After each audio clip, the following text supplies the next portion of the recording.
Shalom Bapak Ibu, saudara dimanapun Anda berada, jumpa lagi bersama saya Pendeta Jerry Adu dalam ilustrasi khotbah Kristen yang lucu dan kocak. Nah, saudara, saya tidak bermaksud untuk menonjolkan lucunya. Lucu hanya merupakan sarana untuk kita bisa mengerti sebuah alur cerita atau sebuah kebenaran yang khususnya berhubungan dengan kebenaran firman Allah. Nah, saya mau beri judul dalam ilustrasi khotbah Kristen lucu ini atau khotbah lucu ini adalah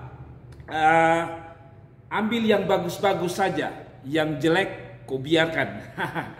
Atau lebih tepat saudara, kau pilih yang bagus-bagus saja, yang terbaik kau kasih. Itulah judul kita. Kau pilih yang bagus-bagus saja, yang terbaik kau kasih. Itulah judul kita. Jadi katanya ada gunung yang mau meletus di Pulau Jawa. Jadi tinggallah orang pasangan suami istri orang Manado. Satu namanya Dolof dan satu namanya Mince. Dolof ini adalah suaminya dan Mince adalah istrinya. Jadi waktu gunung mau meletus, Dolof dan Mince ini panik, mau angkat barang gitu. Tidak tahu bagaimana caranya karena mereka punya anak yang banyak sekali.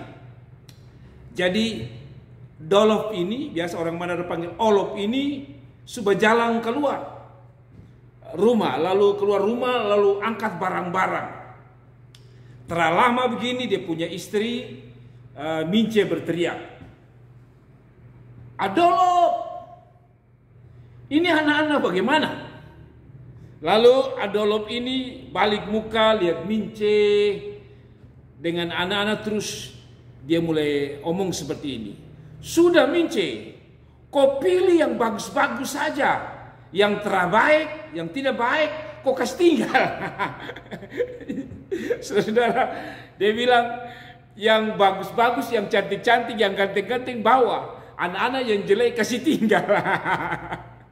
Saudara, inilah manusia, cenderung kita yang bagus-bagus saja, yang kita suka, yang jelek tidak kita suka. Nah, banyak kali saya lihat ada orang-orang tua kalau ke pesta, itu kalau anaknya yang cantik dibawa ke pesta, lalu ditanya, "Ini anak siapa?" Lalu Anda berkata, "Oh, ini anak saya, cantik kan seperti mamanya." Atau kalau dia ganteng, "Cantik, ganteng kan seperti papanya." Tapi kalau jelek kita kasih tinggal di rumah.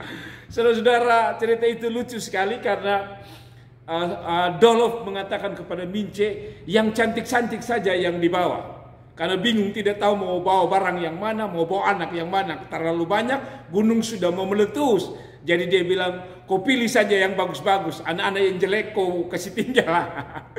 Saudara-saudara, saya teringat sebuah kebenaran firman Tuhan dalam sebuah peristiwa ketika Samuel diutus Tuhan untuk memilih seorang raja dari Israel atau raja Israel, dan Tuhan suruh pergi ke satu keluarga. Dalam 1 Samuel pasal yang ke-16 ayat 1 sampai ayat yang ke-6 atau ke-7. Saudara, saya baca untuk saudara khusus ayat yang ke-7. "Tetapi berfirman Tuhan kepada Samuel, janganlah pandang parasnya atau perawakan yang tinggi, sebab aku telah menolaknya. Bukan yang dilihat manusia yang dilihat Allah. Manusia melihat apa yang di depan mata, tapi Tuhan melihat hati." Saudara lihat ini, dalam konteks ini Samuel ketika dia datang kepada Isai yang merupakan orang tua daripada Daud dan saudara-saudaranya, Samuel berpikir, Isai juga berpikir, mungkin orang Israel juga berpikir yang mau menggantikan Saul adalah seorang yang lebih gagah, lebih hebat, lebih ganteng, mungkin lebih perkasa dari yang namanya Saul. Tapi Alkitab bilang begini, saudara, beda dengan cerita Dolof dan Mince. Dolof bilang kalau anak-anak cantik ganteng bawa, tapi kalau yang jelek-jelek biar gunung meletus bunuh mereka. Nah, saudara, dari cerita ini saya belajar firman Tuhan betul. Kadang-kadang manusia suka memilih-milih atau menilai seseorang dari paras atau penampilan. Seringkali orang tertipu dengan penampilan, dan ini pun terjadi atas anak-anak Isai pada waktu Tuhan mau menggantikan Raja Saul, yaitu raja orang Israel yang lama, karena Saul itu secara tampang gagah mungkin, perkasa mungkin, tapi Saul tidak takut Tuhan. Saudaraku yang diberkati Tuhan, hari-hari ini ada begitu banyak orang-orang muda yang memilih jodoh bukan karena dia takut Tuhan, bukan karena dia hormat Tuhan, bukan karena dia hormat orang tua kita sebagai calon mertua atau mertua, tetapi mereka memilih yang penting ganteng, mau takut Tuhan, mau mabuk kah, mau judi kah, yang penting ganteng. Atau sebaliknya, yang pria memilih untuk kalau bisa yang cantik-cantik, sekalipun istrinya mungkin tidak takut akan Tuhan. Nah, ini sesuatu yang berbahaya sekali. Dalam cerita ini kita belajar, Daud adalah seorang yang sedang menggembalakan kambing domba di padang. Mungkin dia secara manusia tidak dipilih atau tidak masuk dalam kategori pilihan manusia untuk menjadi seorang pemimpin, seorang raja. Tapi di mata Tuhan, Tuhan tidak lihat tampang daripada Daud. Tuhan tidak melihat fisik daripada Daud. Daud secara fisik dibandingkan mungkin Goliat dan Saul, Daud bukan siapa-siapa. Daud hanya memiliki fisik yang kecil, dan mungkin Daud dibanding yang lain, Daud tidak masuk hitungan. Tetapi dalam pandangan Tuhan, Daud memiliki sesuatu yang menarik bagi Tuhan. Daud takut akan Tuhan, Daud menghormati Tuhan, Daud adalah orang yang berkenan kepada Tuhan.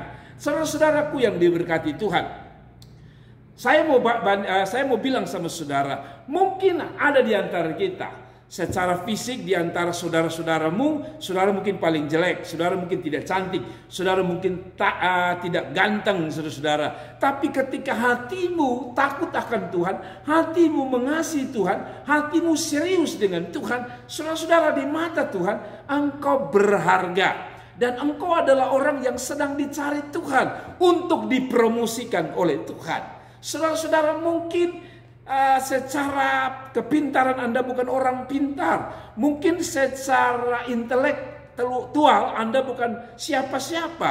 Tapi pilihlah untuk hidup berkenan kepada Tuhan. Hari-hari ini orang berlomba-lomba secara fisik, tampil ganteng, cantik, hebat, dan luar biasa. Tapi sisi yang lain, mereka tidak berkenan kepada Tuhan. Saudara-saudaraku yang diberkati Tuhan, hari ini saya mau bilang sama saudara, belajar dari Daud. Daud hanya mencari perkenanan Tuhan. Sekalipun secara fisik dia tidak berkenan di hadapan manusia, tapi di hadapan Tuhan dia sungguh berkenan. Dan akhirnya saya mau bilang sama saudara-saudara, Daud sekalipun dia berada di padang, artinya dia tidak dipromosi oleh siapapun. Isai, kalau saudara baca ayat yang sebelumnya, ayat yang ketiga dari 1 Samuel pasal yang ke-16, ayat yang kedua, atau mungkin ayat yang ke-1, berfirmanlah Tuhan kepada Samuel, berapa lama lagi engkau berduka cita karena Saul? Bukankah ia telah kutolak sebagai raja atas Israel?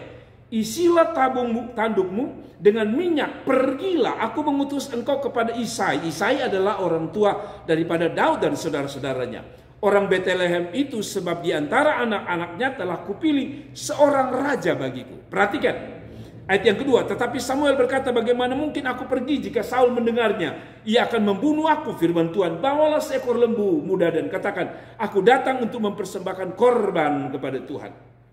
Kemudian ayat 3, undanglah Isai ke upacara pengorbanan itu. Lalu aku akan memberitahukan kepadamu apa yang harus kau perbuat. Urapilah bagiku orang yang akan kusebut kepadamu. Nah, menarik ayat yang keempat. Samuel berbuat seperti yang difirmankan Tuhan. Dan tibalah ia di kota Bethlehem. Para tua-tua di kota itu datang mendapatkannya dengan gemetaran berkata, adakah kedatanganmu ini membawa selamat? Ayat yang kelima, jawabnya, ya benar, aku datang mempersembahkan korban kepada Tuhan. Kuduskanlah dirimu dan datanglah dengan daku ke upacara pengorbanan. Kemudian ia menguduskan Isai dan anak-anaknya laki-laki dan mengundang mereka ke upacara itu. Ketika ayat yang ke-6 menarik, ketika mereka itu masuk dan Samuel melihat Eliab, nah lalu pikirnya sungguh di hadapan Tuhan sekarang berdiri yang diurapinya. Maksudnya orang yang akan dipilih Tuhan jadi raja. Ayat 7, tapi Tuhan berfirman kepada Samuel, jangan pandang parasnya atau perawakan yang tinggi, sebab aku telah menolaknya. Bukan yang dilihat manusia, yang dilihat Allah. Manusia melihat apa yang di depan mata. Tuhan melihat hati. Lalu Isai memanggil Aminadab dan menyuruhnya lewat di depan Samuel. Tetapi Samuel berkata, orang ini pun tidak. Saudara lihat, Aminadab hebat. Tetapi Tuhan bilang tidak. Ayat yang ke-9, kemudian Isai menyuruh Syama lewat. Tetapi Samuel berkata, orang ini pun tidak. Syama juga lewat. Walaupun mungkin secara fisik Syama mungkin lebih pantas.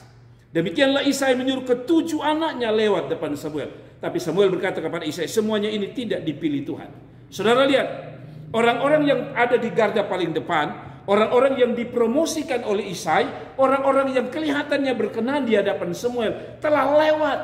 Bahasa saya sederhana, telah dipromosi di depan Samuel. Tapi Tuhan bilang tidak, semua saya tidak pilih. Saudara-saudara lihat, jangan saudara berpikir bahwa saya kan fisik saya biasa-biasa, saya kan orang biasa.